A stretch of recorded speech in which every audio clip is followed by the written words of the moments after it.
What is up, you guys? My name is Noah and this is Tech New. And before we begin, I want to wish all of you a very happy new year.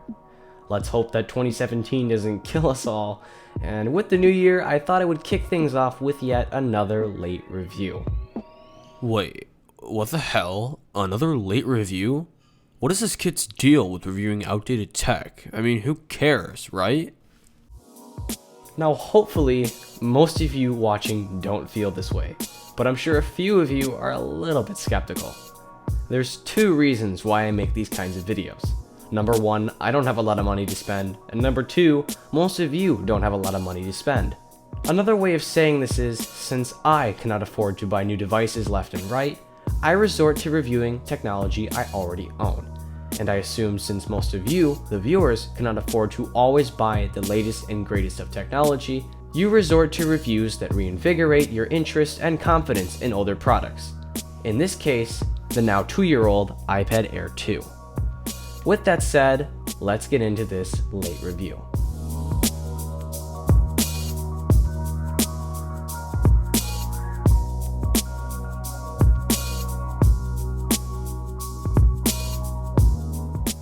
Today, I'm going to be answering the question, is the Apple iPad Air 2 still worth your money in 2017?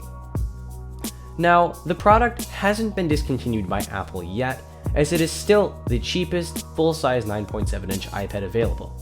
It currently starts at $399 for a 32GB model and $499 for the 128GB model, and is available in the standard space gray, silver, and gold color variants. Quick note, when the Air 2 was first launched, it was available in 16, 64, and 128GB capacities. I happen to own a space gray 64GB model. Now, I have owned and used this device on a day-to-day basis for about a year and a half.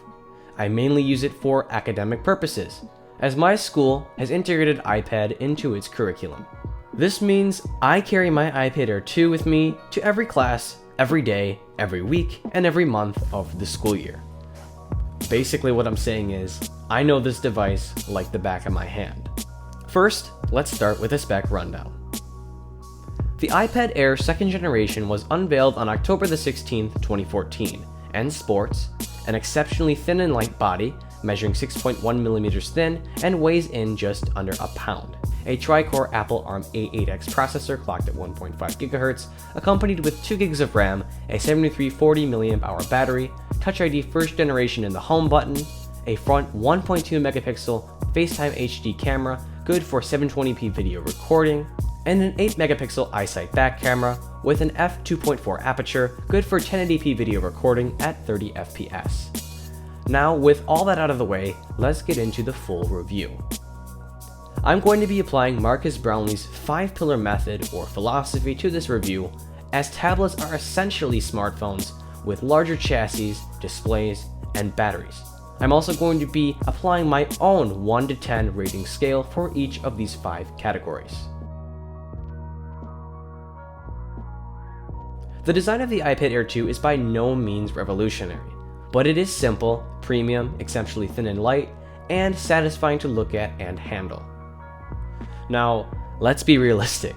Unless you're Johnny Ive, you aren't going to be sitting around and marveling at your iPad all that often.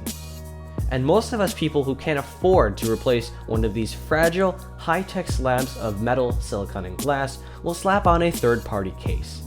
And this is where the still ridiculously thin and light 6.1mm thick chassis of the iPad Air 2 can actually be considered beneficial. Personally, I found that cases made for the Air 2, especially the heavy-duty cases such as the OtterBox Defender series, feel much less bulky, especially in comparison to those made for the last generation iPad Air, which has a thickness of 7.5mm and a slightly heavier weight. In short, I believe even if you use a case with the Air 2, it won't completely ruin Apple's thin and light experience for you as one may have in the past. For design, I give the iPad Air 2 a 9.5 out of 10.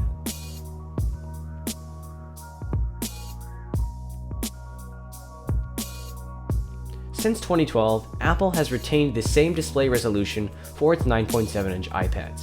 And despite its age, the iPad Air 2 still has one of the best displays on any tablet to date, and was considered to have the best display of any tablet until the release of the iPad Pro 9.7.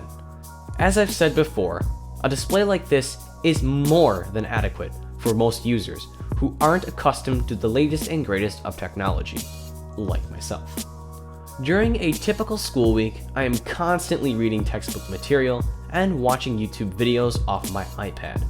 Throughout all of this usage, I have noticed that images, video, text, and UI elements remain sharp and colorful with no pixels visible from even a close viewing distance.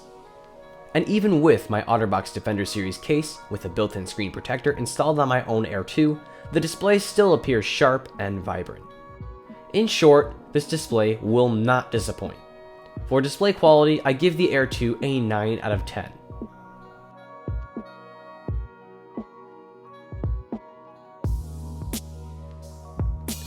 Don't expect pristine image quality from either of the cameras on the iPad Air 2. You can pull off some decent looking photos and video in well-lit environments, but for the most part, you'll notice grain. A lot of grain. But honestly, that's to be expected. An iPad is obviously not an ideal device for photography or video recording. Stick to an iPhone or an actual dedicated camera for more satisfying results. Despite the meh camera quality, I happen to use the cameras on my iPad regularly without any dissatisfaction or issues. You see, like most high school students, I am constantly taking photos of papers, tons of papers, and I would say 3 out of 4 times I can take a satisfactory in-focus image. Not perfect, but not terrible by any means. For camera quality, I'd give the iPad Air 2 a 6.5 out of 10. It isn't the worst, but by no means the best. Like I said, meh. The iPad Air 2 definitely lives up to its predecessors with long-lasting battery life. I don't have exact numbers for you, but I can confidently say that this device can last me an entire day, easily, and even 2 if necessary. And that's with constant use throughout every class, lunch, and while I'm completing homework, which translates to a good 15-hour period of on and off medium to slightly heavy usage, 5 days a week, every week. I can usually end a day with about 20% charge remaining on my iPad, which I then plug in to charge overnight. For battery life, I give the iPad Air 2 a 10 out of 10 stars.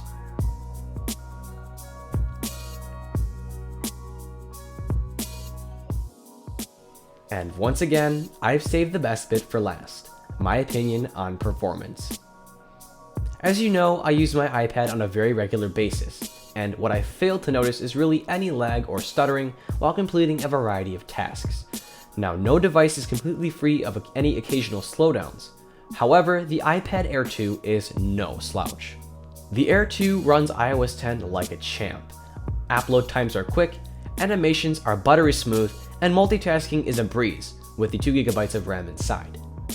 iPads are devices designed for media consumption, such as web surfing and YouTube binging, which are 2 very pleasant experiences while using this tablet. Performance-wise, the iPad Air 2 is in between that of the iPhone 6 and iPhone 6s, which isn't a terrible position to be in.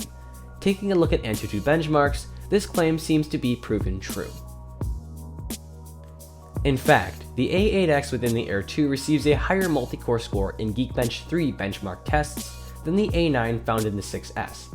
Now obviously, this doesn't mean that the iPad Air 2 outperforms the iPhone 6s, but what this does show is that the A8X tri-core chip is still very capable, more than usable, and able to handle intensive tasks such as gaming and simple video rendering a whole 2 years later. With all that said, allow me to run a few apps, benchmarks, and tests for you without any commentary, so you can get a good idea of the performance you should expect if you were to purchase this tablet.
This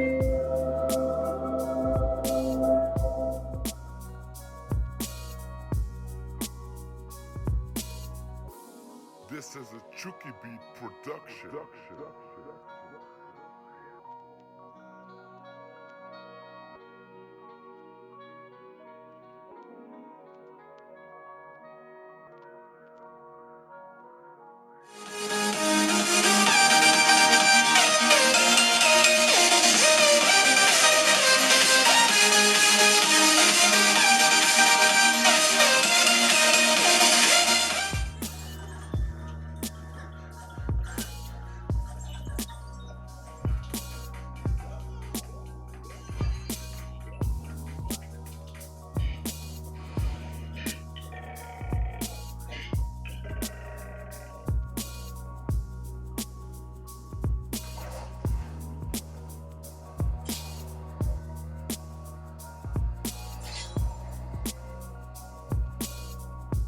For performance, I give the iPad Air 2 an 8.5 out of 10.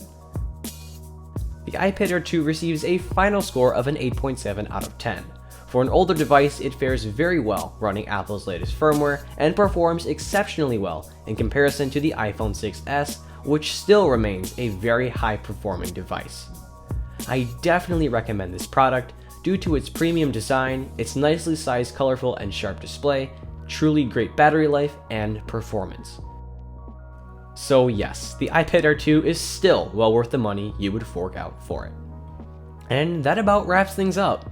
I hope this video helped you out, and I'd really appreciate it if you'd left a like, comment if you have any questions or suggestions, and subscribe for more content like this. My goal for 2017 is to continually up the quality of my videos, get a hold of more new products to review, which hasn't been the easiest task for me, and to upload on a weekly basis. Also, comment down below if you'd like me to continue my weekly tech news in 99 seconds series, and if you have any suggestions for any videos I should make. And other than that, stay tuned for more new content. See you next time.